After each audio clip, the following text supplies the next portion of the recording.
요거는 2017년 6월 고2 학평 때 나왔던 정비전이고 이 지문 해설을 할 텐데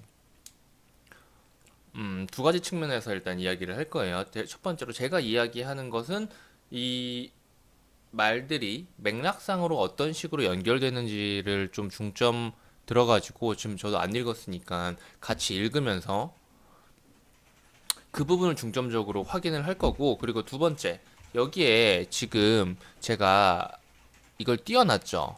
단어 검색창을 띄워놨죠. 이거 이제 옆으로 이렇게 밀 건데 이거를 모르는 고전 지문, 뭐 운문이든 산문이든 상관이 없어요. 모르는 고전 지문들은 전부 다 공부를, 모르는 말들이 있으면은 그때그때 검색을 하면서 공부를 하셔야 됩니다. 그러니까 영어 지문이라고 생각하시면 돼요. 영어도 일단 단어를 제대로 알아야 독해를 할 수 있잖아요. 고전도 똑같아요. 사실 이거는 뭐 비문학으로 가도 똑같은 거긴 한데 모든 언어에서 다 똑같은데 이거는 그냥 읽으면 되는 거라고 생각을 그렇게 착각하는 경우가 되게 많아서 미리 이야기를 해드립니다. 저도 소설이나 뭐 고전이나 읽을 때, 이거 무슨 단어지? 하면 검색하고 그래요. 그러니까 그거 보여주기 위해서 이거 띄워놨던 거고, 이건 옆으로 이제 밀어 놓을게요. 제가 뭐를 찾아본다 이러면 이걸 보는 겁니다. 그리고 이런 식으로 공부를 한 게 쌓여서 읽는 능력을 전반적으로 발달을 시킬 수 있게 되는 거예요.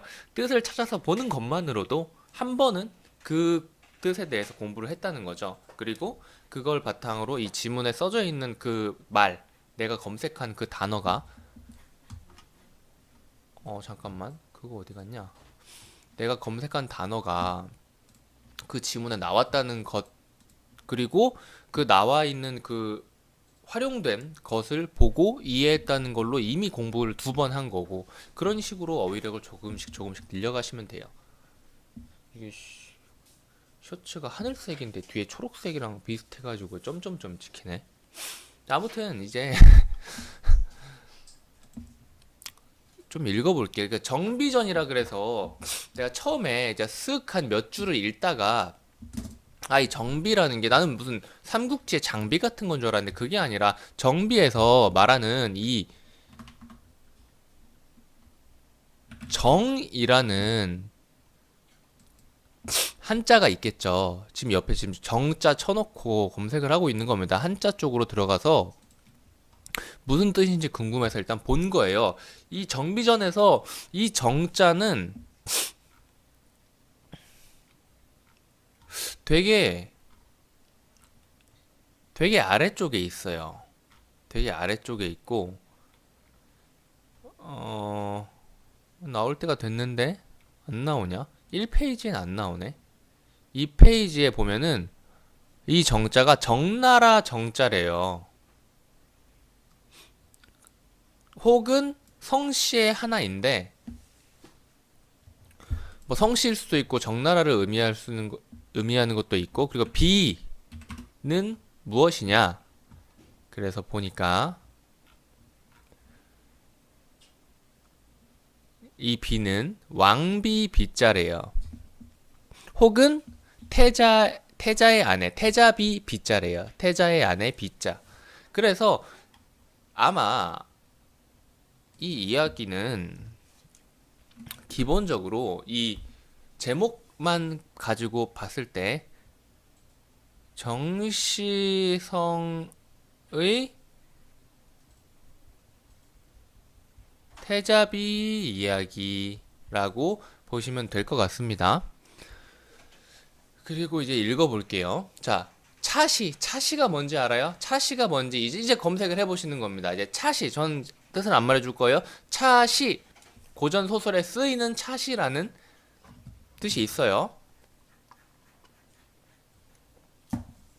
양경이 정공의 딸이 죽은 줄 알았더니 천만 의외에 그 딸이 태자비가 됨을 보고 심중에 분함을 품고 생각하되, 양경이 지금 정공의 딸이 죽은 줄 알았는데 태자비가 되어 있는 걸 보고 열받았어요.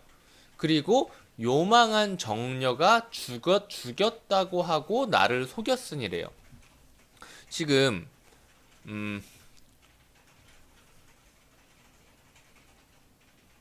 양경 그리고 전공의 딸 전공의 딸이랑 태잡이랑 요망한 정녀 그리고 이건 좀 이따가 다시 해야겠네요.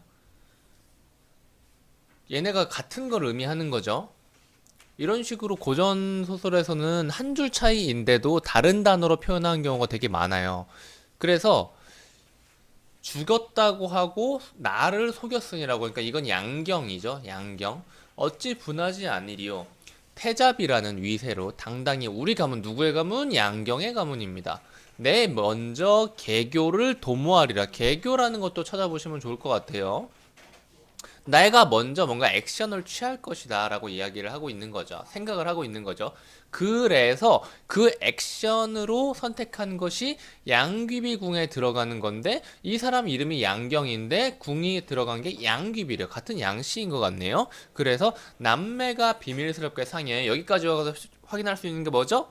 양경이랑 양귀비는 남매 사이다. 그래서 이렇게 비밀스럽게 상의하여 근데 완벽하게 그 오빠 동생 사이인지 아닌지는 아직 모르는 거예요. 그러니까 형제 자매 같은 느낌인지 아니면 그냥 친한 사이, 가까운 사이인지는 모르지만 어쨌든 남매라는 단어를 쓴 걸로 봐서는 오빠와 동생 사이일 경우가 가능성이 높은 거죠. 일반적으로 그렇게 쓰니까. 자, 그래서 이 음모를 꾸며서 양귀비가 태자비 침전, 태자비가 누구예요? 정비죠. 여기서 나오는. 그래서 정비가 태자비 침전에 이르니 정비가 맞아. 이런 식으로 바꿔 말한다고. 그래서 얘를 갖춰서 양귀비 가로대. 근데 되게 웃긴 게, 근데 정비가 태자비인데 양귀비한테 어떻게 얘를 갖추지? 양귀비가 그렇게 대단한 사람인가? 그러면은 읽어보니까 근데 양귀비라는 사람은 되게 유명하죠. 되게 중국의 전설적인 미녀 황후였잖아요. 태자비는 태자의 아내인데 황후는 뭐예요? 태자의 아빠인 황제의 아내인 거죠. 그러니까 뭐라고 해야 되냐? 장모님인가요? 장모님이 시어머니인가요? 그쵸? 그러니까 양귀비가 정비의 시어머니인 거죠. 실제로 태자의 어머니가 맞다면 양귀비가 하지만 옛날에는 되게 많은 삼처 사처 뭐 이렇게 많은 부인을 뒀기 때문에 정말로 태자의 어머니가 양귀비인지는 잘 모르겠습니다. 그래서 양귀비가 하는 말이 이겁니다. 황상이 태자비, 황상 뭐예요? 황제입니다. 황제가 정비, 네 바느질 솜씨를 보고 싶어서 첩으로 하여금 황제의 첩은 나다. 양귀비. 나로 하여금 황룡단 한 필을 정비에게 주어서 황룡단 한 필을 정비에게 주어 3일 내로 용포를 지어 올리라 하시더이다. 여기 위에 같은 인물들 같은 색깔로 뭐 밑줄 그은 거는 다 이제 지울게요. 봐봐요.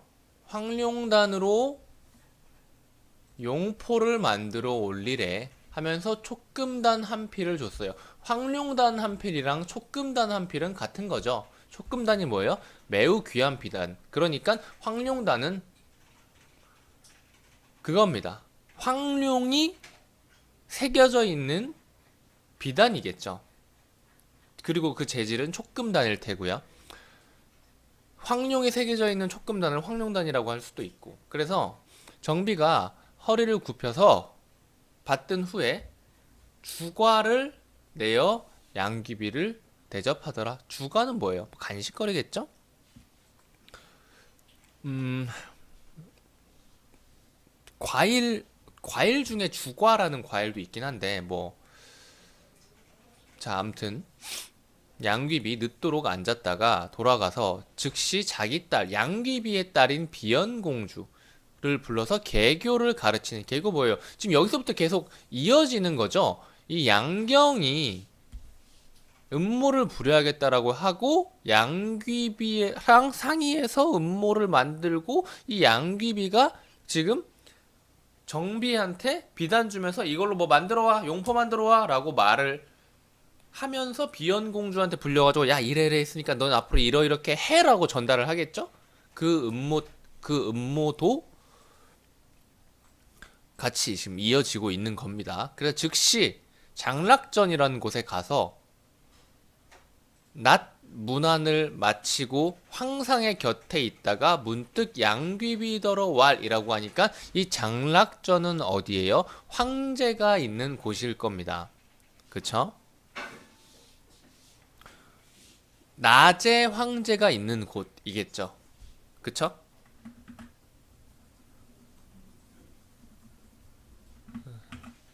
그래서 지금 뭐 정리를 하다 보면은 이제 정리는 좀 이따가 합시다. 자, 그래서 황상의 곁에 있다가 이 비연은 뭐예요? 양귀비의 딸이니까 황제의 딸이기도 하죠. 그래서 양귀비한테 엄마 내가 정비한테 갔었는데 걔가 용포를 짓더라. 용포라는 거는 황제가 두르는 의복이거든. 그러니까 양귀비가 그걸 꾸짖은 거지. 야 이년아 너는 아직 어린애인데 뭐 그런 것 가지고 참견하고 이러기다가 이야기를 하고 뭐 잡담을 해? 이렇게 이야기를 한 거죠. 그래서 황제가 껄껄껄 딸 무슨 말을 하다가 너네 엄마가 너한테 화를 내고 있니? 그렇게 궁금을 한 거지. 그러니까 지금 이야기하고 있는 거에 아무런 관심도 없었던 거야. 처음에 얘기할 때. 처음에 얘기할 때 듣지. 아무런 관심도 없다가 부인이 뾰족하게 하니까 그때 관심을 가지고 물어본 거죠. 그래서 비연이 아버지 이러면서 아바마마 제가 태자궁에 갔더니 태자는 황제를 내려놓았을 경우에 황제의 직위를 잇는 그러니까 계승권 1위를 가진 것을 태자라고 합니다. 다음 때의 왕, 다음 때의 황제인 거죠. 그래서 아바마마 딸이 제가 태자궁에 갔더니 정비께서 태자비 정비 언니가 뭐 용포를 짓고 있는데 솜씨가 절묘하대요. 아버지가 황제가 다시 물어서 네가 진짜로 그거 본 거야? 라고 하니까 비연이 황룡단에 구룡을 수놓으니 용포가 아니면 무엇이리까? 용을 9마리 수놓은 게 용포라는 거겠네요. 그쵸? 그래서 황제가 속으로 깊이 생각을 하되 태자에게 용포가 당치 않거늘 태자에게 입히려고 생각했던 건가요? 뭐 아무튼 이 용포라는 것은 당치 않다. 태자한테는 당치 않다. 태자가 입기에는 조금 아직 부족하다라는 말이겠죠. 그러니까 당연히 황제만 입을 수 있는 거겠죠. 그렇게 이해가 되네요. 그쵸? 용포를 지어 무엇에 쓰려 하는고? 반드시 수상한 뜻이 있음이로다. 이 수상한 게 아니라 그냥 뭔가 이유가 있겠거니라는 식으로 생각을 하시면 되겠습니다. 아니면 수상하다고 생각을 해도 되겠고요. 그건 뭐 뉘앙스에 따라서 생각을 하시면 되겠고, 그래서 좌우를 명하여 태자를 부르라 하시니 양귀비가 이 일이 비록 의심스러우나 그러니까 지금 이 양귀비는 그런 식으로 몰아가고 있는 거예요. 봐봐요.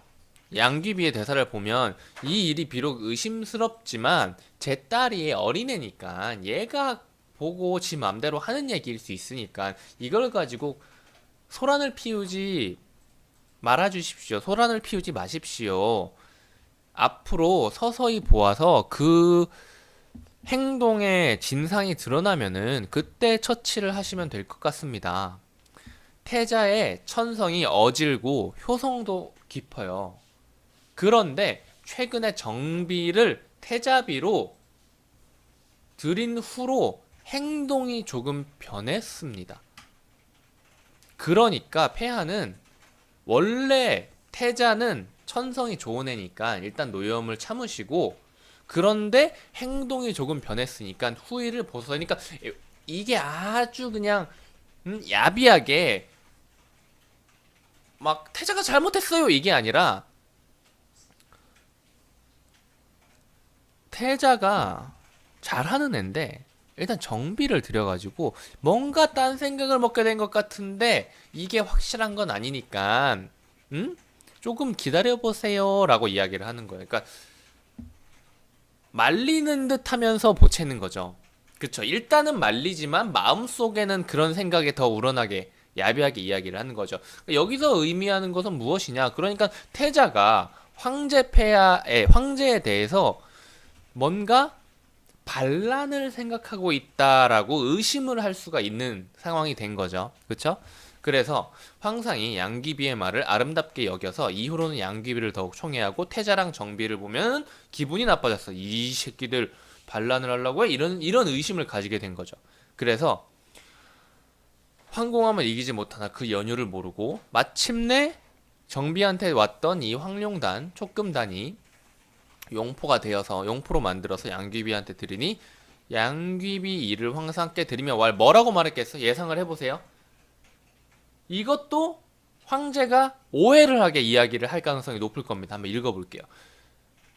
폐하께서 정비를 보시고 좋지 않은 기색을 보이시니 정비는 본디 총명한 인물이라 그 기미를 짐작하고 짐짓 용포를 지어 첩에게 보내면 황상께 드리라 하니 그 허물이 신첩에게 있는지라 도리를 황공하여이다. 무슨 말이야? 왜 이걸 가지고 황제가 크게 노해서 용포를 불태워버렸어? 양귀비가 여보 제가 저번에 이야기했잖아요. 정비 얘가 태자한테 용포를 만들어 주려고 하는데 아마 이건 반란일 가능성이 되게 높아요. 용포, 그러니까 황제만 입을 수 있는 건데 왜 태자한테 주겠어요? 반란을 하거나 아니면은 황제가 곧 죽을 것이다. 곧 태자가 황제가 될 것이다. 아니면 태자를 거의 황제로 생각하고 있다라고 생각하니까 황제는 자기의 자존심이 무너진 거죠. 그쵸?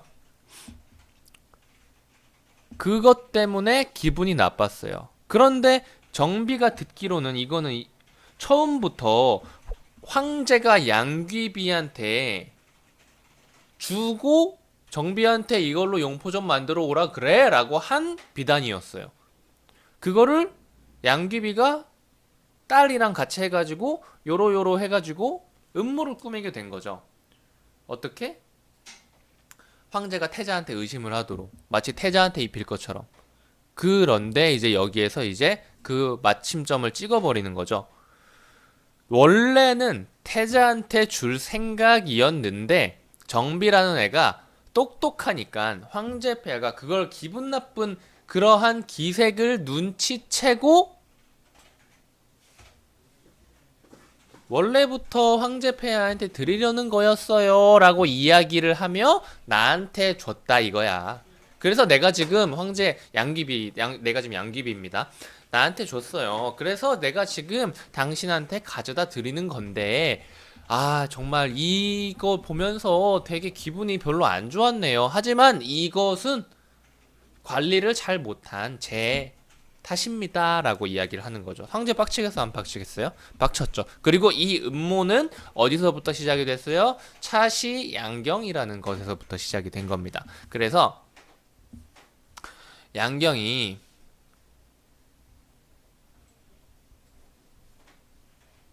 정비를 보고 화가 났어요. 그래서 음모를 꾸미게 되는데 양귀비로 들어가고, 그리고 양귀비가 음모의 중심 인물이긴 하죠. 처음에 꾸민 거는 양경이긴 하지만 이 단락에서는 양귀비가 중심 인물이긴 하고, 또 뭐가 끼어요? 비연 공주가 끼죠. 정비랑 누가 있어요? 태자가 있고, 그리고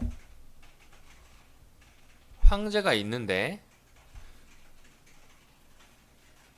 요렇게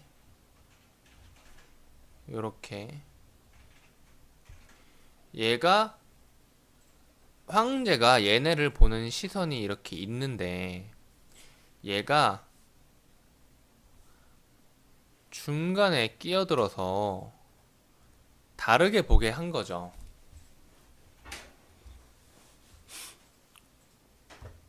이렇게 원래 이렇게 봐야 되는데 중간에 끼어들어서 다르게 본 것을 사실은 이야기를 할까요 말까요?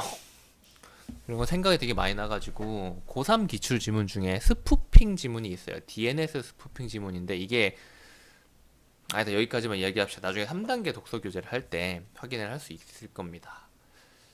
이런 식으로 원래는 이런 식으로 생각했어야 되는데 이거를 다르게 오해를 해서 생각을 하게 만들어 버렸다는 거죠.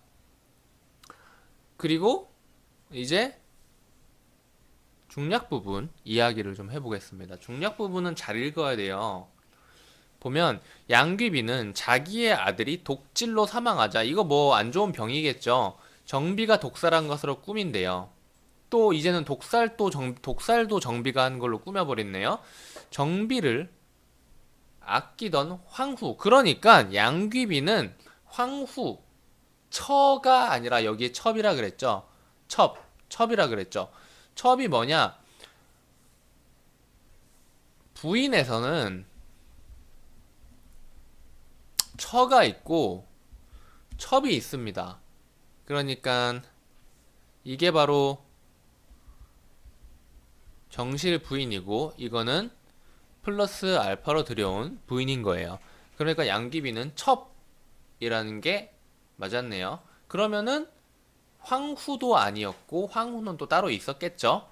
근데 이 첩이라는 게 또 여기서 양귀비가 본인을 첩이라고 했다고 양귀비는 정실 부인이 아니다라고 말을 할 수가 없는 게 정실 부인조차도 본인을 낮추어 말할 때 신첩이라는 첩이라는 단어를 씁니다. 오케이. 그래서 여기 와서 황후는 정비를 아꼈어요. 황후랑 양귀비는 다른 사람인 거죠.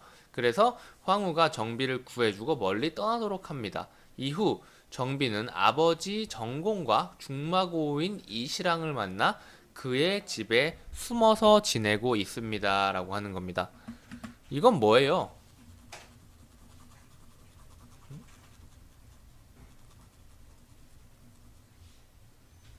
정치성의 태잡이 이야기인데 첫 번째는 어떤 이야기였어요?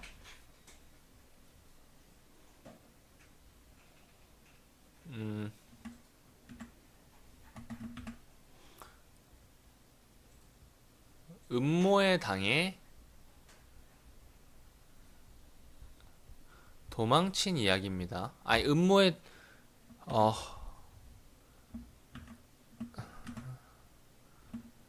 당하는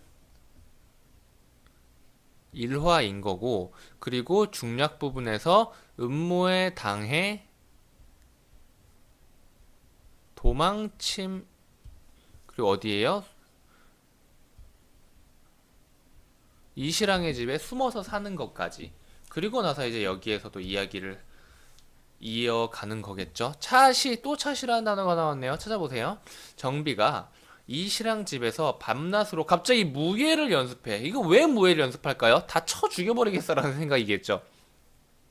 황성 소식을 탐지를 합니다. 그 소식을 듣고는 있었다는 거죠. 아예 숨어 지낸다 그러더라고요. 문득 복이라는 게, 이 복이라는 게 단어가 내가 정확히 지금 뜻이 기억이 안 나는데 노예였는지 하인이었는지 지금 비복이라는 단어가 여자 남자 가릴 것 없는 종, 그러니까 종이라고 하면 노예라 그래야 되나? 시종을 이야기하는 거예요. 방금 검색해봤습니다. 자, 그래서 이렇게 하인이 들어와서 말하기를 황성 소식을 들으니 육주의 자사가 다 반란. 육주라는 것은 지방입니다. 우리나라로 치면은 굳이, 그러니까 이해하기 쉽게 표현을 하자면은 전라도, 충청도, 경상도 뭐 이런 것들을 각 하나의 주라고 하는 거예요. 그런 식으로 생각을 하시면 됩니다. 근데 그것보다는 좀 더 좁은 게 우리나라로 비교한 것 치고는 좀 더 좁은 개념이긴 할 텐데 아무튼 잘 몰라요. 아무튼 그런 지역입니다. 지역의 자사가 그 지역의 지배자 같은 거겠죠. 그래서 다 반란을 일으켜서 경성을 범하오되 천자와 태자가 천자는 뭐예요? 천자는 아까 화냈던 황제입니다. 천자라 그래요. 하늘의 아들이라고 황제라고도 하고요. 그리고 태자는 뭐예요? 정비의 남편이죠. 정비가 사랑하는 사람. 적진에 쌓여 양식이 끊어진 지 7일이나 되었다 하더이다. 이 경성이 황제가 사는 성일 것이고 육주의 자사들이 지금 다 경성을 함락시켜가지고 황제의 목을 치려고 지금 전쟁 중인 거겠죠. 그리고 그 안에 천자와 태자가 갇혔으니까 정비는 어떤 행동을 해야 될까요? 당연히 적을 무찌르고 태자를 구해야겠죠. 그 적에는 어떤 적들이 있어요? 태자와 천자를 지금 둘러싼 육주의 자사들도 적이겠지만 진짜 적은 양귀비겠죠. 이 지금 태자를 구하는 과정에서 정비가 진짜로 권선징악으로 철퇴를 내릴 적은 누구일까요?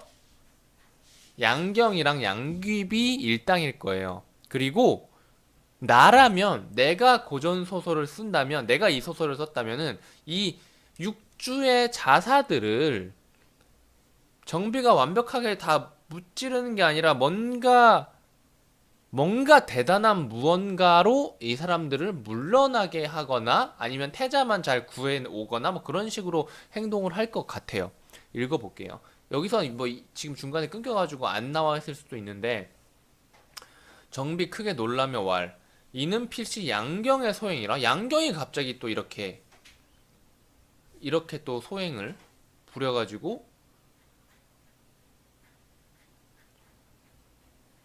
그래서 급히 달려가서 천자와 동궁을 구하고 도적을 평정하리라 하고 갑옷을 정제하고 이 도적이라고 표현을 하네요. 육주의 자살을. 이걸 도적이라고 하면은 이 반란 일으킨 사람들을 전부 다 쳐 죽이는 결과가 될 수도 있겠죠. 정비가 이것들을 도적이라고 말했으니까. 그래서 갑옷을 정제하고 말에 오르니 이거 시랑이라는 단어는 되게 젊어 보이는 단어인데 이 시랑이라는 게 직책의 한 종류예요. 막 이부시랑 뭐 이런 게 있습니다. 아무튼 노신 그래서 이 늙은 신하가라는 표현을 하는 겁니다. 이 이시랑이 낭랑 왕비나 귀족의 아래를 높여 부르는 말. 낭랑공주라는 게 있죠. 우리나라에서는 낭랑을 모셔가 황상과 세다전하를 뵙고자 하옵나니 함께 감이 어떠하릴까. 이게 바로 천자와 태자랑 똑같은 말인 거예요. 그리고 뭐 천자와 동궁을 구하고라는데 보통 동궁은 이 태자가 기거하는 궁을 말하는 건데 제가 알기로는 여기서 똑같은 의미로 이야기했는지는 모르겠지만 아무튼 황제태자 이런 순서로 반복해서 이야기를 하고 있으니까 그게 맞는 것 같기도 해요. 그래서 정비가 말렸어요. 아 시랑 다 따라오는 건 말릴게요. 공의 말씀이 당연하나 제 말이 천리말아서 한번 이렇게 챔질을 하면은 빠름이 비바람과 같아서 만리강산을 눈앞에 그러니까 스쳐가지고 간다 이거죠. 그래서 공의 노력으로는 절대 나의 이 천리말을 쫓을 수 없습니다. 마음은 고맙지만 사실은 방해되니까 그냥 여기 있어 라고 이야기를 하는 거죠. 하지만 위로는 하죠. 내가 대신에 나중에 황제 폐하를 만나면 공의 그 마음은 전달해 줄게 하며 천사 보검 이거 검이겠죠. 비껴들고 말에 올라서 채를 들어 한 번 치니 그 말이 소리를 병력같이 꽝 지르고 급히 달려가지고 하룻밤 만에 황성 가까이. 황성은 아까도 이야기했었죠. 경성이라고 말한 겁니다. 이거를 이렇게 경성이라고. 이런 넓은 평원에 수만의 철갑을 입은 군사들이 천자와 태자를 에워쌌으니 살기등등하여 그러니까 성을 에워쌌다라는 겁니다. 아마 그럴 거예요. 살기 등등하여 급함이 경각이 엄청나게 급해. 지금 위급한 상황이야. 정비가 크게 놓아여 소리를 지릅니다. 너희는 어떤 도적이기에 감히 황제를 범하냐? 니들을 다 한 칼로 죽여버릴 거다 라고 말을 하는 거죠. 하니까 적진 중에 한 장수가 나와서 크게 웃으며 천자가 황제가 덕이 없어서 우리 민족들이 우리 백성들이 도탄도 검색해보세요. 슬픔에 빠져서 우리가 천명을 받아서 의병을 이루어 어리석은 임금을 없애고 백성을 구하려 하거든 너는 어찌 하늘의 때를 모르고 덤비느냐. 이것이 그러니까 하늘의 때라는 거야. 서로 지금 명분을 가지고 지금 이야기를 하는 거죠. 천자 하늘의 아들을 지금 니들이 공격하는 건 잘못된 것이다. 이렇게 깊이까지 생각할 필요는 없지만 옛날 사람들은 명분을 중요시했습니다.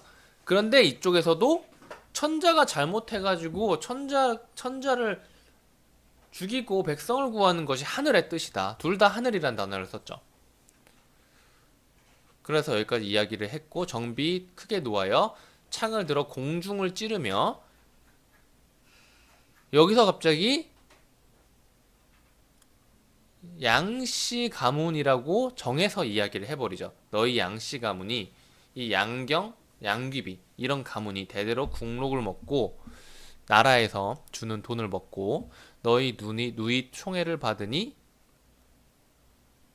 누이가 누굴까요? 양귀비겠죠. 양귀비가 왜냐면은 황제 비니까요. 은혜가 만극하거늘 도리어 이런 역적들을 모아가지고 임금을 해하고자 하니까 하늘이 그것을 모른 채 하겠냐? 자고로 임금이 있은 후에 백성이 평안해서 뭐 군신지는 삼강의 으뜸이라 너희는 뭐 오륜을 모르니 일러 무엇하니까 너희같이 그냥 못 배워먹은 놈들 이런 거예요. 못 배워먹은 놈들 다 죽어라 하면서 칼을 들어가지고 친 거죠. 양춘이라는 사람이 나왔네요. 그쵸? 양춘은 당연히 뭐예요? 양씨 집안, 양경의 양씨 집안인 사람이겠죠. 여기서 이야기한 사람일 수도 있고요. 근데 한장수라고 했으니까 양춘인지 아닌지는 모르겠죠. 그래서 몇 탑을 겨루지 않았는데 어떻게 돼요? 정비가 당연히 무찔렀겠죠. 양춘이 말에서 떨어지고 떨어진 양춘의 머리를 정비가 베어가지고 칼에 꽂아서 적진 앞에 가로지르면서 야 씨, 이게 니들이 이 장군의 대가리다 하면서 이렇게 잘리고 싶으면은 빨리 나와가지고 나랑 일기토 뜨자고 이런 이야기를 하는 거죠. 그래서 서주자사 양이태도 이 양씨죠. 양춘의 죽음을 보고 성을 내며 왈 구상유치한 놈이 감히 우리 대장을 해하나니오 했는데 구상유치란 단어가 필요하겠죠. 구상유치가 뭘까요? 구상유치 검색을 당연히 해봐야겠죠. 이거는 구상유치 사자성어입니다. 구상유치 막 입에서 냄새가 난다 이런 거 아니에요?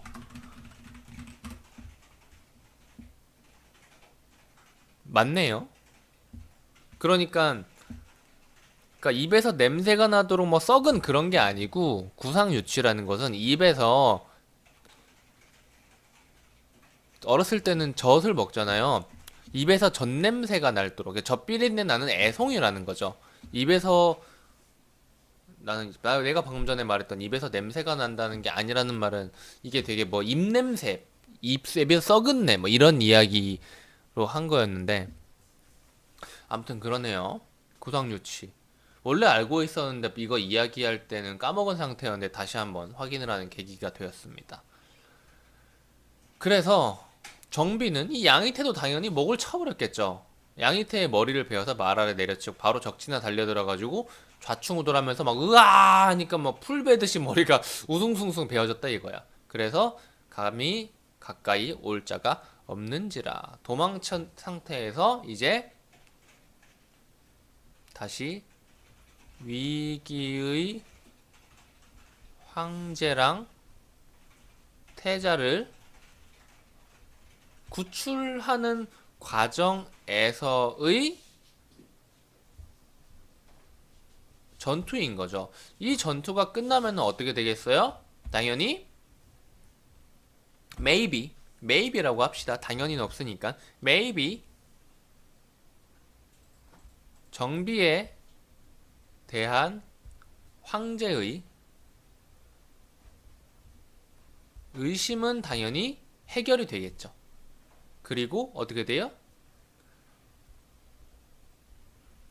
양귀비는 죽거나 귀양을 가게 되겠죠. 아니면 도망을 치게 된 거나 아니면 쫓겨나거나. 이렇게 읽어봤습니다. 여기까지 할게요.